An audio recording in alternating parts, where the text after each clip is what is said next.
তাই আজকে আমরা শুরু করব দেওয়ানি কার্যবিধির দ্বিতীয় অধ্যায় যেটি শুরু হচ্ছে এক্সিকিউশন বা জারি।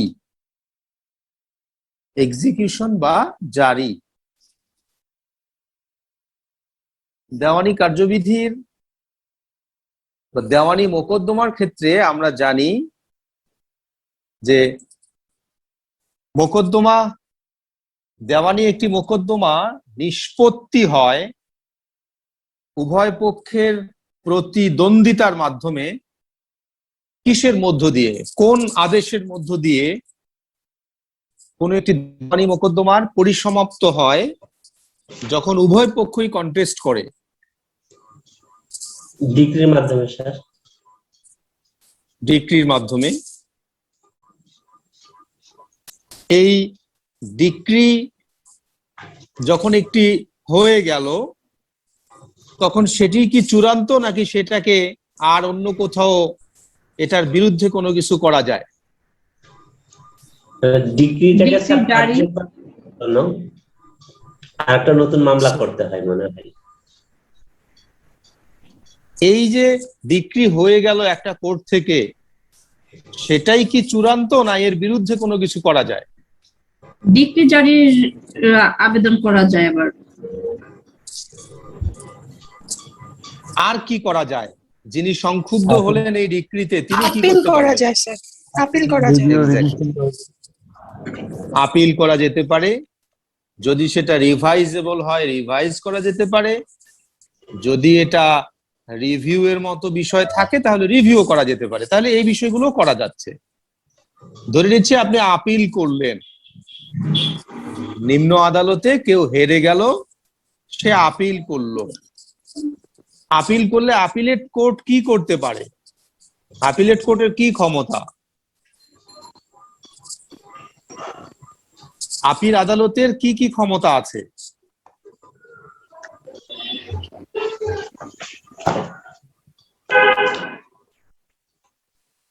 ওগুলো আবার চাবে, পুরাতন নথিগুলো আবার চাইবে। সবকিছু চাইলো, তারপর আপিল আদালত কি করতে পারবে?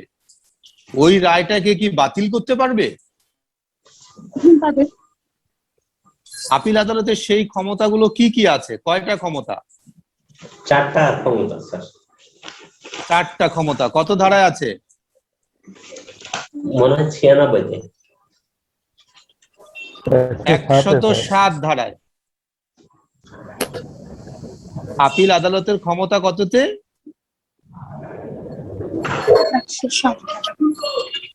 107। তাহলে আপিল আদালত চারটা জিনিস করতে পারে। কি কি? নাম্বার 1, মামলাটাকে চূড়ান্ত ভাবে নিষ্পত্তি করতে পারে। নাম্বার 2, মামলাটাকে পুনরায় ফেরত পাঠাতে পারে, রিমান্ডে প্রেরণ যেটাকে বলি। নাম্বার 3, নতুন করে ইস্যু ফ্রেম করো তো আবারও বিচারে পাঠাতে পারে।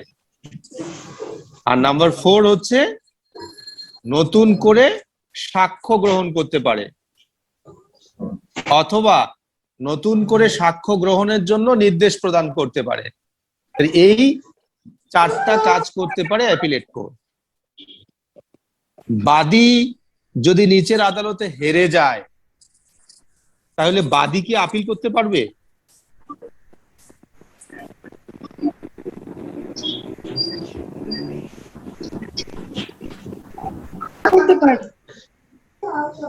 করতে পারবে, অবশ্যই পারবে। যিনি হেরে গেছেন তিনি তো আপিল করতে পারবেন। আপিল আদালতে গিয়ে কোনো আদেশ বা ডিক্রি সেটা কি আবার বাদীর পক্ষে আসতে পারে, নাকি সেখানেও বাদী নিশ্চিত হারবে? না, আসতেও পারে স্যার, আসতেও পারে। তাহলে যদি আপিল কোর্টে গিয়ে বাদী কোনো রায় বা ডিক্রি পায়, সেই রায় বা ডিক্রি বাদী নিচের কোর্টে পেয়েছে বলে গণ্য হবে নাকি শুধু আপিল আদালতে পেয়েছে? নিচের কোর্টে নিচের পেয়েছে কোর্টে বলে পেয়েছে আমরা- বলে গণ্য হবে। কারণ উপরের আদালত কি করবে, কিসের বিচার করবে? আপিল আদালতে কিসের বিচার হয়? ওই মোকদ্দমারই বিচার হয়। ওখানে কিন্তু শুধুমাত্র এরকম না যে ওই রায়ে কি বলেছে সেটার ভুল ত্রুটিকে খুঁজে বের করা, বরং নিচে যে মোকদ্দমাটা এতদিন চলেছে সেই মোকদ্দমায় প্রতিকার পাওয়ার কারো কোনো সম্ভাবনা আছে কিনা সেই জিনিসটাকে কিন্তু দেখা হয়। আপিলের ক্ষেত্রে পুরো মোকদ্দমাটার নতুন করে একটা বিচার অনুষ্ঠিত হয়, যে কারণে আপিলের যে রায়টা দেওয়া হয় তখন কিন্তু বলা হয় যে নিম্ন আদালতের সেই রায় ডিক্রি বাতিল করো তো, বাদীর পক্ষে বিবাদীর বিরুদ্ধে ডিক্রি প্রদান করা হলো, অথবা উল্টোটা, যেটাই হোক না কেন।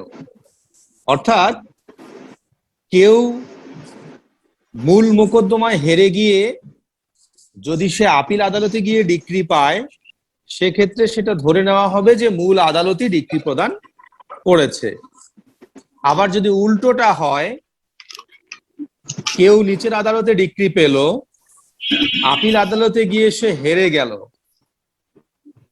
তাহলে কি যে নিচের কোর্টে জিতেছিল সে কি ডিক্রিটা জারি করতে পারবে? না, কেন পারবে না? সে তো ডিক্রি পেয়েছে। ডিক্রি তো সে পেয়েছিল, কেন জারি করতে পারবে না? উপরের কোর্টে হেরে গেছে, এই জন্য আপিল আদালতে হেরে গেছে।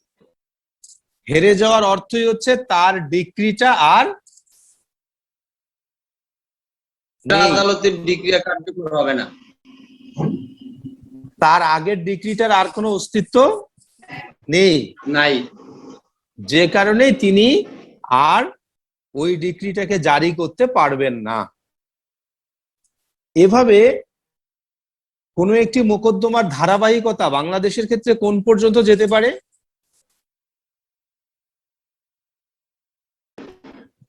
Supreme court. সুপ্রিম কোর্ট তো অনেক বড়, এর কোন বিভাগ? অ্যাপিলিয়েট পর্যন্ত। Appellate division. Appellate division. Supreme কোর্টের তো দুটো ভাগ, একটা হাইকোর্ট ডিভিশন আর একটা অ্যাপিলেট ডিভিশন। Appellate division. তাহলে অ্যাপিলেট ডিভিশন পর্যন্ত যেতে পারে। কোনো একজন ব্যক্তি নিচে সবগুলো কোর্টে হেরে অ্যাপিলেট ডিভিশনে গিয়ে জিততে পারে না? পারে। সম্ভাবনা 1% হলেও তো থাকতে পারে নাকি? জি স্যার। এবং সেই সংখ্যাটা যে একেবারে বাংলাদেশের ক্ষেত্রে শূন্য তাও তো না। না, ওই 1% 99% কে হারাই দিবে। এরকম উদাহরণ বাংলাদেশের ক্ষেত্রে আছে যে সবগুলো কোর্টে হেরে একেবারে হাইয়েস্ট কোর্টে গিয়ে জিতেছে।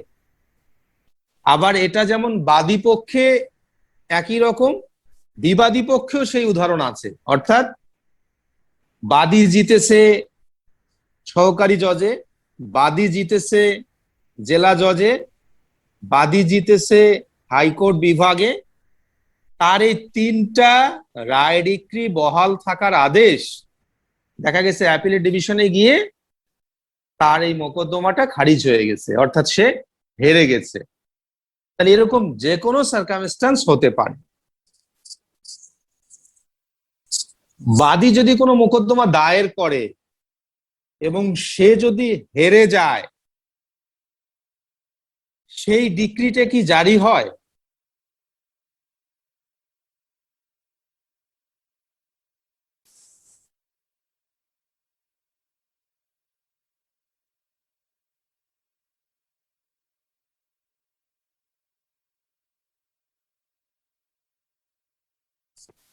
একটি মোকদ্দমা দায়েরের পর যদি বাদী নিজেই হেরে যায় তাহলে সেটাও তো ডিক্রি হয় নাকি ডিক্রি হয় না? না, জারি তো হওয়ার কথা।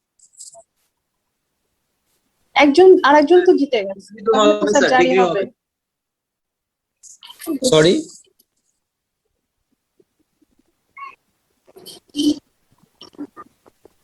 ডিগ্রি তো হবে স্যার অবশ্যই। ডিক্রি হবে। এই ডিক্রিটার কি কোনো জারি করার বিষয় আছে নাকি নেই? জি স্যার, ডিগ্রি জারি করতে হবে স্যার। কি জারি করবে? আদালতের আদেশটাকে জারি হওয়ার তো কোনো কারণ নাই। কারণ এখানে তো বাদী মোকদ্দমা দায়ের করেছে, বাদী হেরে গিয়েছে, তাই না?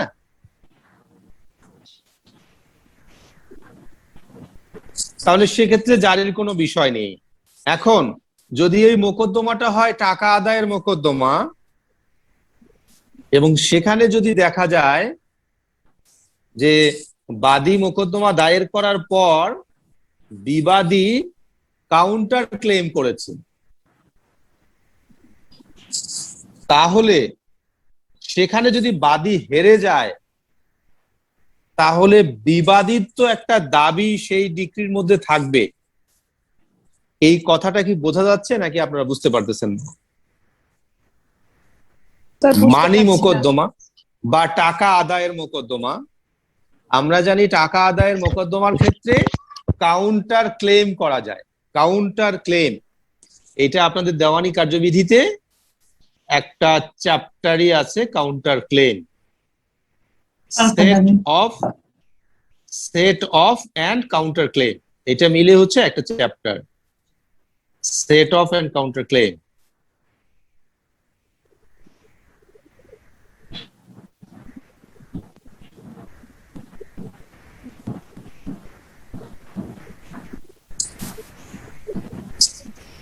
তাহলে set off and counter claim যদি হয়, এটা অর্ডার 8 এর মধ্যেই আছে, কারণ সেখানেই এটা করা হয়ে থাকে। জবাব দেওয়ার সাথে সাথেই সেই সেট অফ বা কাউন্টার ক্লেমের বিষয়টা আসে।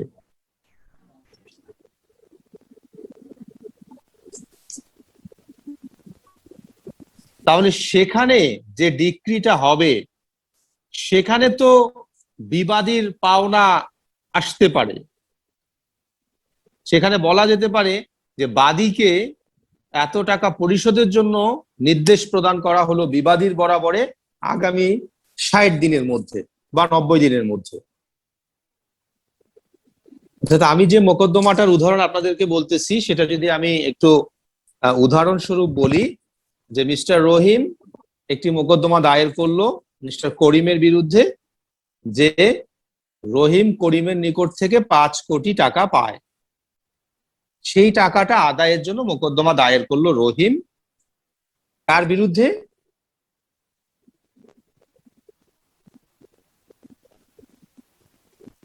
কার বিরুদ্ধে মোকদ্দমা দায়ের করলো? করিমের বিরুদ্ধে। করিম এবার জবাব দিয়ে বলল যে হ্যাঁ, মিস্টার রহিম আমার কাছ থেকে 5 কোটি টাকা পায়, কিন্তু আমি মিস্টার করিমের কাছ থেকে 10 কোটি টাকা পাই। সো তার 5 কোটি টাকা সমন্বয় করে আমাকে বাকি 5 কোটি টাকা দেয়ার ডিক্রি প্রদান করা হোক। করিম এরকম জবাব দিতে পারে কিনা, এরকম দাবি করতে পারে কিনা, এতে আইনগত কোনো বাধা আছে কিনা? না, আইনগত কোনো বাধা নেই এবং এরকম দাবি করতে পারে স্যার। এরকম দাবি আইনসঙ্গত কিনা? হ্যাঁ, অবশ্যই স্যার আইনসঙ্গত। হ্যাঁ, আইনসঙ্গত। তাহলে রহিম কি মামলা করতে এসে বিপদে পড়ে গেল? মানে বিপদে পড়ে নাই, এটা তো আসলে তো যে যার দাবি তো করবে, প্রমাণ করবে। এটা যেহেতু কাউন্টার ক্লেম স্যার। তাহলে এই যে এখানে মোকদ্দমা দায়ের করেছে কে? রহিম স্যার। মিস্টার রহিম। এটা কি মোকদ্দমা?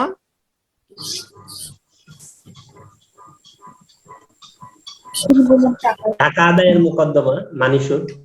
মানি সুট বা টাকা আদায়ের মোকদ্দমা। এই মোকদ্দমায় কি কোর্ট ফি দিতে হয়? হ্যাঁ দিতে কি ধরনের কোর্ট ফি দিতে হয় এখানে? add করবে না।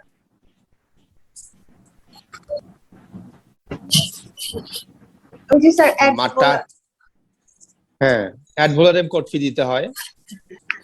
তাহলে রহিম কোর্ট ফি দিয়ে মোকদ্দমা দায়ের করলো, আর করিম এসে কি করলো? জবাব দিয়ে তার টাকা দাবি করে বসলো।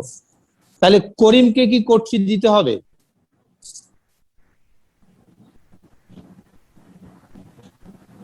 মনে হয় না স্যার।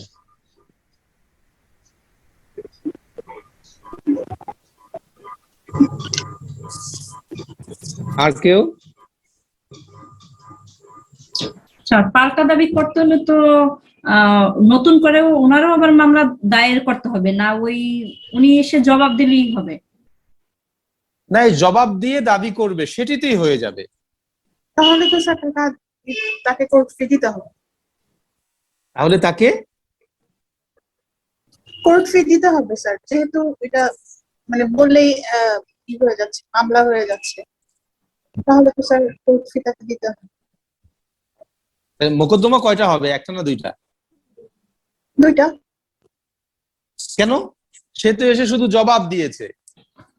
ওই যে সে তো পাচ্ছে 10 কোটি টাকা, আর রহিম তো পাই তো 5 কোটি টাকা। করিম তো কোনো মোকদ্দমা দায়ের করে নাই, রহিমের মোকদ্দমায় এসে জবাব দিয়েছে। জবাব দিলেই তো স্যার এটা ই হয়ে যায় না।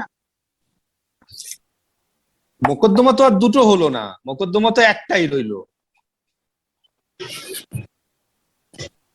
মোকদ্দমা দুটো মনে হচ্ছে কেন যে বল? স্যার করিম বলছে যে সে 10 কোটি টাকা পায়, রাইট? তো এটার জন্য সে যে রিপ্লাইটা মানে রিটা দিচ্ছে, তাহলে সে নতুন করে এই যে 10 কোটি টাকা পায়, এই জন্যই হচ্ছে স্যার সে মামলাটা দিচ্ছে। না, সে তো একই কথা। He is filing the written statement, not the plaint. Karim is submitting the written statement only. সে তো শুধু জবাব দাখিল করতেছে। জবাব দাখিল করলেই তো জবাব দিয়ে তো কোনো মামলা স্টার্ট হয় না। মামলা স্টার্ট হয় কি দিয়ে? মোকদ্দমা স্টার্ট হয় আরজি দিয়ে। আরজি দিয়ে। এটি তো আরজি না, এটি তো জবাব, এটি তো পাল্টা দাবি। কোর্ট ফি দিতে হবে না স্যার তাহলে? আর কেউ?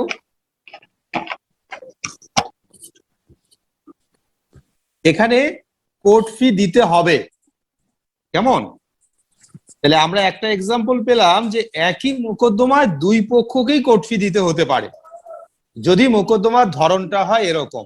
তাহলে একটা উদাহরণ পেলাম যে যদি পাল্টা দাবি থাকে, কাউন্টার ক্লেম থাকে, তাহলে সেক্ষেত্রে বিবাদীকেও আদালতে কোর্ট ফি দাখিল করতে হয়। ঠিক আছে? এরকম একটা মোকদ্দমায় যদি বিবাদী জিতে যায়, বাদীর মোকদ্দমাটা খারিজ হয়ে, তাহলে বাদী হেরে যাওয়ার পরও বিবাদী সেই ডিক্রিটাকে জারি করতে পারবে নাকি পারবে না? পারবে স্যার। পারবে, কারণ এখানে তার দাবি প্রতিষ্ঠিত হয়ে যাবে এবং সেও তো কোর্ট ফি দিয়েছে। এই বিষয়টা সবার বোঝা গেল কিনা? স্যার এই কোর্ট ফি কোন স্টেজে যে দিবে, কিভাবে দিবে? সে জবাব দাখিলের পর আদালত সময় দিবে, সেই অনুযায়ী কোর্ট ফি দাখিল করবে, অথবা জবাবের সাথেই সে কোর্ট ফি দাখিল করতে পারে, দুটোর যে কোনোটা। জবাবের সাথে।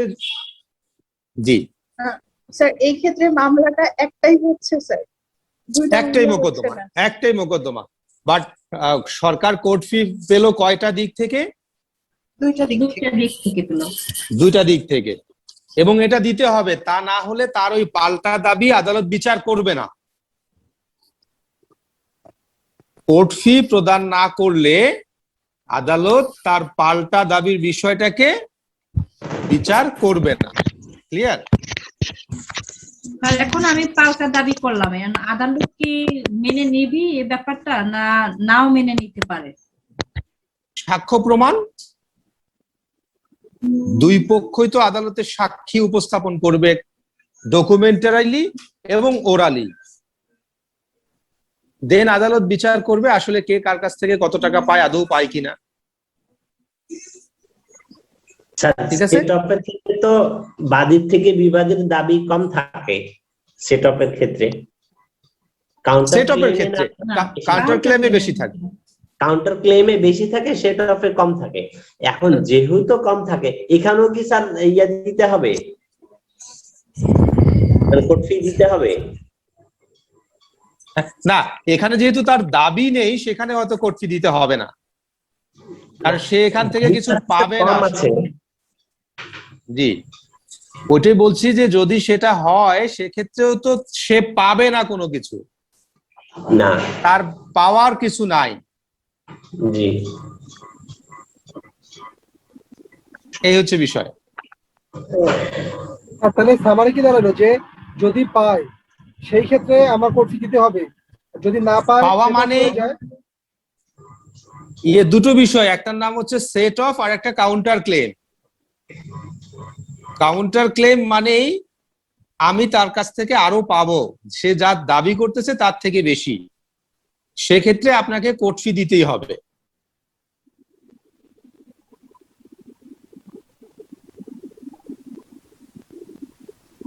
সেট অফের ক্ষেত্রে সেট অফের ক্ষেত্রে যেহেতু মানে আলটিমেটলি এটা শুধু সমন্বয় হবে, আপনি সেখান থেকে কিছু পাবেন না, সেক্ষেত্রে মানে আমার কাছে এখনো মনে হচ্ছে, আমি এই বিষয়টা আরেকটু দেখে বলবো, যে সম্ভবত সেট অফের ক্ষেত্রে নাও দেয়া লাগতে পারে, বাট আমি এটা আগামী ক্লাসে কনফার্ম করব, কেমন? সেট অফটা, বাট কাউন্টার ক্লেমের ক্ষেত্রে দিতেই হবে। আচ্ছা ঠিক আছে। জি, সেট অফে লাগবে না, কাউন্টার ক্লেমে লাগবে। জি, সেই বিষয়টাই এখন পর্যন্ত মনে হচ্ছে।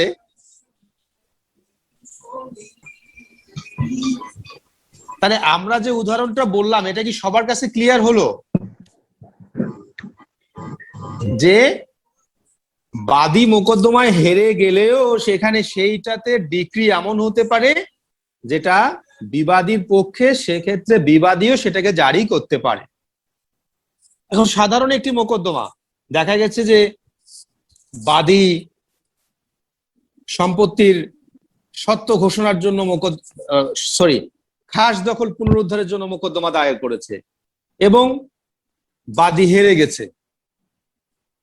এই মোকদ্দমায় কি বিবাদীর কোনো জারি করার বিষয় আছে?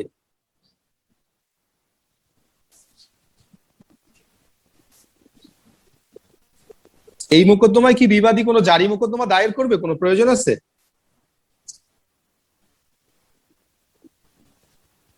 না স্যার নাই, অলরেডি তো সেসব দখলেই আছে। দখলেই আছে, এ কারণেই তো তাকে বাদী মোকদ্দমা দায়ের করেছে খাস দখল পুনরুদ্ধারের, তাহলে সেক্ষেত্রে জারির কোনো বিষয় নাই বিবাদীর। আর আগের যে উদাহরণ বললাম টাকা আদায়ের মোকদ্দমা, সেখানে যদি এরকম বিষয় থাকে, কাউন্টার ক্লেম হয়, তাহলে সেক্ষেত্রে বিবাদীও জারি মোকদ্দমা দায়ের করতে পারবে নাকি?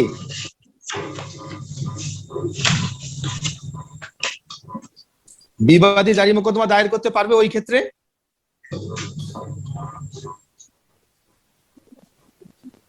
কাউন্টার ক্লেমের ক্ষেত্রে পারবে, আর ওই যে খাস দখল পুনরুদ্ধারের জন্য সেক্ষেত্রে পাবে না, কারণ ওটা বিবাদী দখলই আছে।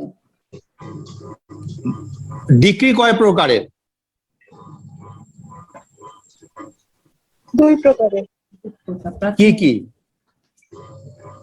প্রাথমিক ডিক্রি আর চূড়ান্ত ডিক্রি। কোনটাকে আপনি এক্সিকিউট করবেন? চূড়ান্ত ডিগ্রি। চূড়ান্ত ডিগ্রিকে। প্রাথমিক ডিক্রিকে না? না স্যার। জারি হবে প্রাথমিক ডিক্রি না চূড়ান্ত ডিক্রি? চূড়ান্ত ডিগ্রি। চূড়ান্ত ডিগ্রি। চূড়ান্ত ডিক্রি। এই দুই রকমের ডিক্রি হয় এরকম মোকদ্দমার উদাহরণ বলেন তো। স্যার যে partition suit partition suit, partition সুটে দুইবার ডিক্রি হয়, একবার হচ্ছে প্রাথমিক আর একবার হচ্ছে চূড়ান্ত। চূড়ান্ত এই পার্টিশন সুটে যাদেরকে বিবাদী করা হলো তারা উত্তর দিয়ে কি চাইতে পারে আদালতের কাছে? মামলাটা বাতিল করতে যেতে পারে। মামলাটা খারিজ চাইতে পারে, আর কি চাইতে পারে?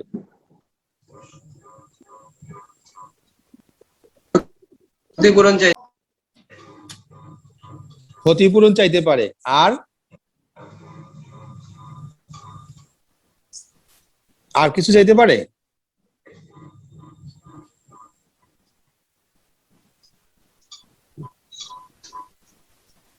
জি, আর কারো কোনো অভিজ্ঞতা? স্থায়ী রায় চাইতে পারে, চূড়ান্ত রায় চাইতে পারে। হ্যাঁ, এই কথাটাকে আর একটু বুঝিয়ে বলেন একটু সবার উদ্দেশ্যে। আর যেসব বিবাদী জবাব দিল, ওই বিবাদীর এখানে সত্য আছে, সত্য বিভিন্ন ভাবে হইতে পারে, দলিল সূত্র হইতে পারে। তো সেই সত্তাবাই তার মানে ওনার যেটুকু অংশের মালিক ওই বন্টনের মোকদ্দমা থেকে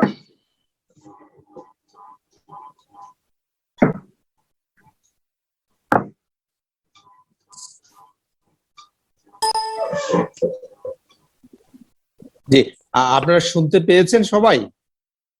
স্যার শুনতে পাই নাই স্যার। না স্যার শুনতে জি পাইনি। স্যার। প্রথম হেডলাইনটা তো শুনতে পেয়েছিলেন, জি স্যার, বন্টন ক্রমে সাহাম সাহাম। বন্টন ক্রমে সাহাম চাইতে পারে। সাহাম শব্দটা অ্যারাবিক, এটার বাংলা অর্থ আমরা বলতে পারি অংশ। অর্থাৎ যাদেরকে বিবাদী করা হয়েছে তারা বলতে পারে যে এই মোকদ্দমার বিচার করে আমি যেহেতু এখানে 100% মালিক, আমার সম্পত্তিটা আমাকে বুঝিয়ে দেওয়া হোক। ঠিক আছে, আমার সম্পত্তি আমাকে বুঝিয়ে দেওয়া হোক। এইটা কে চাইতে পারে? বিবাদী স্যার। বিবাদী। বাদী কি চেয়েছে?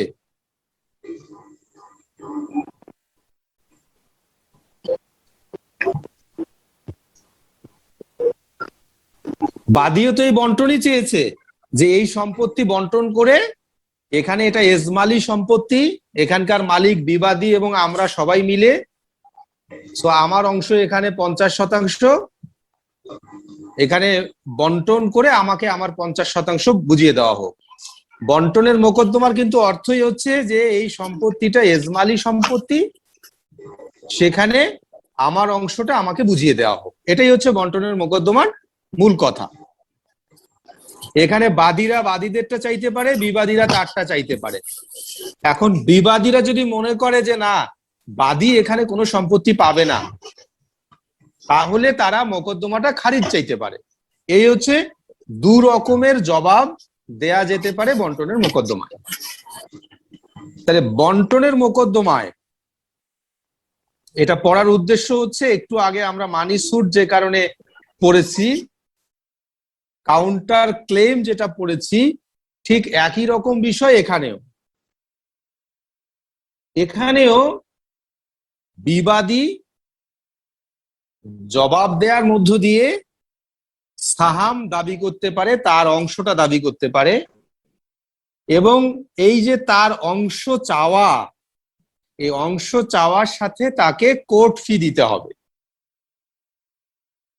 যেটা আগে আমরা কাউন্টার ক্লেমের ক্ষেত্রে দেখলাম, একই বিষয় বন্টনের মোকদ্দমাতেও। যদি বন্টনের মোকদ্দমায় বিবাদী পক্ষ তার অংশ দাবি করে, তাহলে তাকেও আদালতে কোর্ট ফি দিতে হবে। এখন সেই কোর্ট ফির পরিমাণ কত হবে সেটা নির্ভর করবে উনি যে দাবি করতেছে আমার সম্পত্তি আছে, উনি যদি নিজেই দখলে থাকে তাহলে শুধুমাত্র ফিক্সড কোর্ট ফি দিলেই হবে। আর ওনার যদি আবার খাস দখল প্রয়োজন হয় তাহলে উনি অ্যাড ভ্যালোরেম কোর্ট ফি দিবে আদালতে। যে দুটো প্রক্রিয়ায়, বন্টনের মোকদ্দমায় বিবাদীও আদালতে কোনো দাবি পেশ করতে পারে এবং সেটার সাথে কোর্ট ফি আদালতে দাখিল করতে হতে পারে। এজন্য বন্টনের মোকদ্দমায় বলা হয়ে থাকে বাদী এবং বিবাদীর স্ট্যাটাসটা সেম, অর্থাৎ ধরে নেওয়া যায় বন্টনের মোকদ্দমায় প্রত্যেকেই বাদী, কারণ প্রত্যেকেই তার তার অংশ দাবি করতে পারে এবং এই অংশ দাবির জন্য নতুন করে আর একটা মোকদ্দমা দায়ের করতে হয় না। যেরকম আমরা কাউন্টার ক্লেমের ক্ষেত্রে দেখলাম, টাকা উদ্ধারের জন্য সেক্ষেত্রে একটা মোকদ্দমা দিয়ে সবগুলো পারপাস সার্ভ হয়ে যাচ্ছে। বন্টনের মোকদ্দমাও হলো এরকম একটি মোকদ্দমা, এখানে বিবাদীও তার দাবি উত্থাপন করতে পারে এবং সেক্ষেত্রে বিবাদীকেও কোর্ট ফি বিজ্ঞ আদালতে দাখিল করতে হয়। এই দুটো উদাহরণ আমাদের মনে থাকবে তো নাকি থাকবে না? বা আমরা কেউ না বুঝে থাকলে প্রশ্ন করি। স্যার, এই বন্টন কমে যে সাহাম চাবে, এটা কি মোকদ্দমা চলমানে যে কোনো সময় চাইতে পারে, না কোনো নির্দিষ্ট সময় উল্লেখ করা শুধু জবাবের সময়? সে যখন জবাব দাখিল করবে তখনই সে সাহামটা চাইবে অথবা মামলা খারিজ চাইবে। তার অপশন হচ্ছে দুটো, সে একসাথে দুটোই চাইতে পারবে না, সে যে কোনো একটা চেয়ে জবাব দাখিল করবে। তার মানে এটি জবাব দাখিলের স্টেজেই তাকে চাইতে হবে।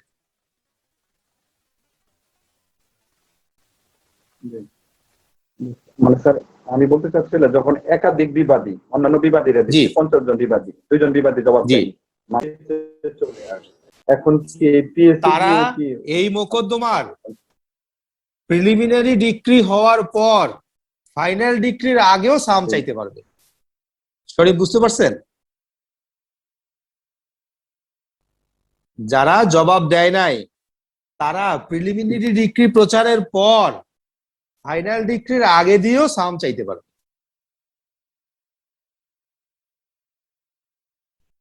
তার নির্দিষ্ট কোনো সময় উল্লেখ নেই। নেই, সময় নেই।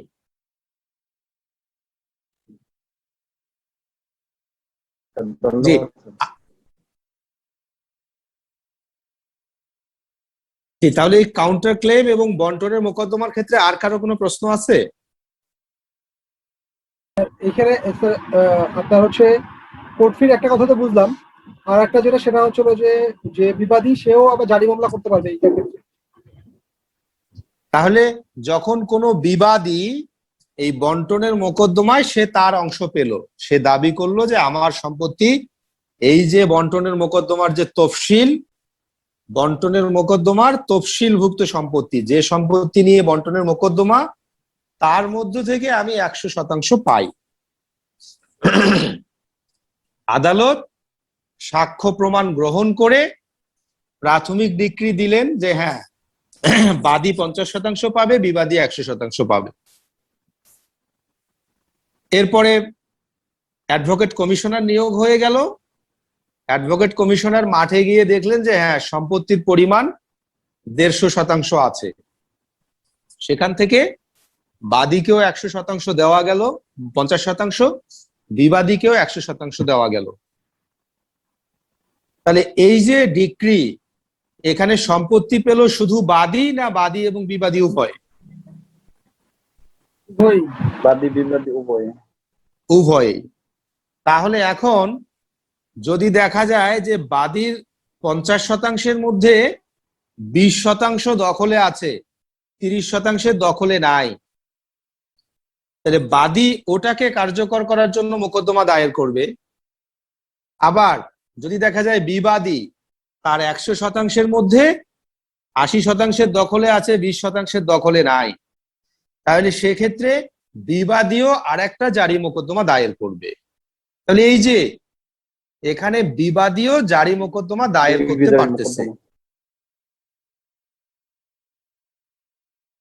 বুঝতে পেরেছেন আরিফ?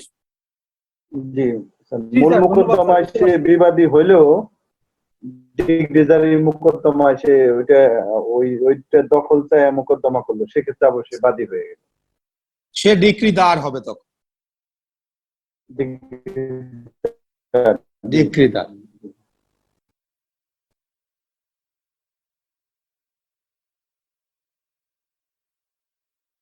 আর কারো কোনো প্রশ্ন?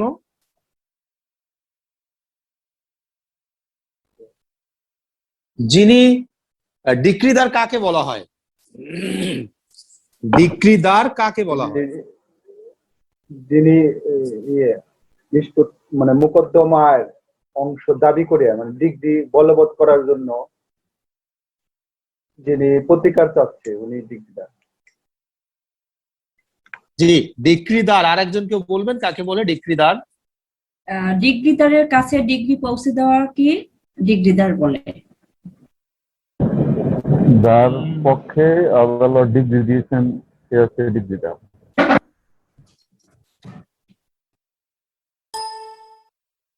যার পক্ষে ডিক্রি প্রদান করা হয় তাকে বলা হয় ডিক্রিদার। ডিক্রিটাকে কার্যকর করা যায়, যেটাকে কার্যকর করা যায় না সেক্ষেত্রে ডিক্রির বিষয় নাই। তাহলে এই যে আমরা প্রথমে পড়লাম যেটা কাউন্টার ক্লেমের মানি সুট, সেখানে বাদী কে ছিল?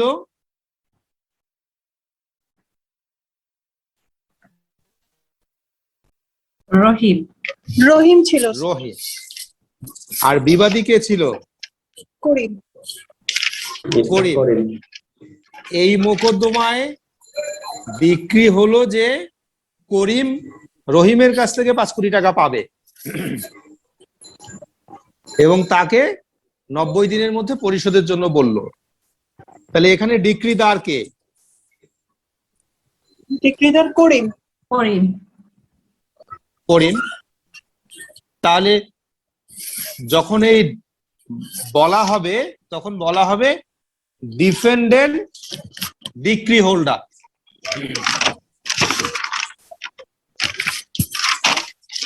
করিমকে আমরা কি বলবো?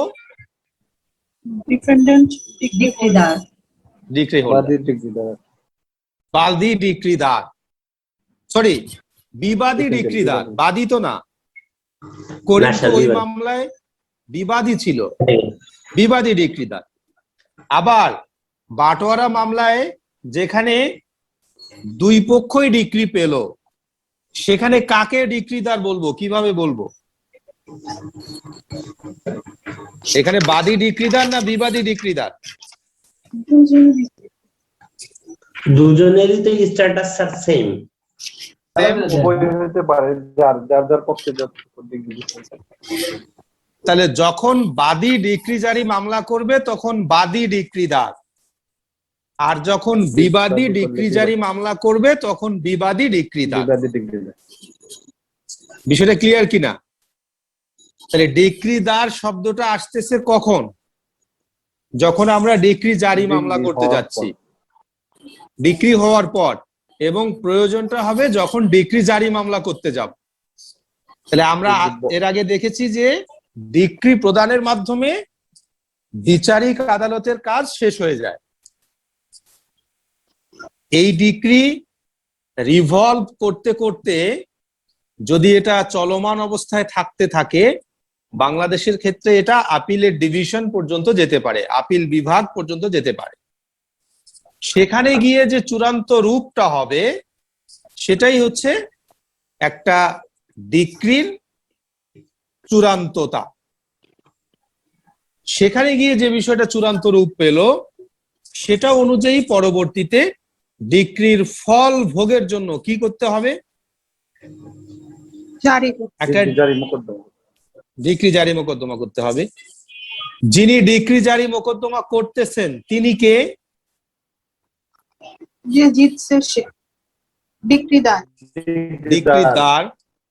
কারণটা হচ্ছে তার পক্ষে ডিক্রিটা প্রদান করা হয়েছে। যার বিরুদ্ধে ডিক্রি জারি মোকদ্দমা দায়ের করতেছে তার নাম কি? দায়ী। বাংলায় দায়িক, ইংরেজিতে কি?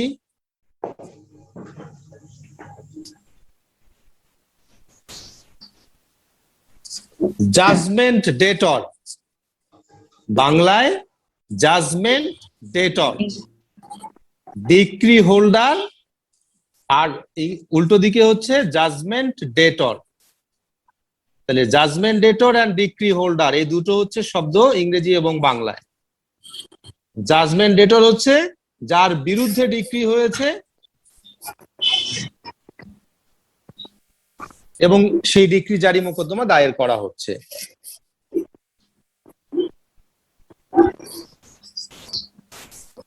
ডিক্রির জারির বিধানগুলো শুরু হয়েছে ধারা 36 থেকে।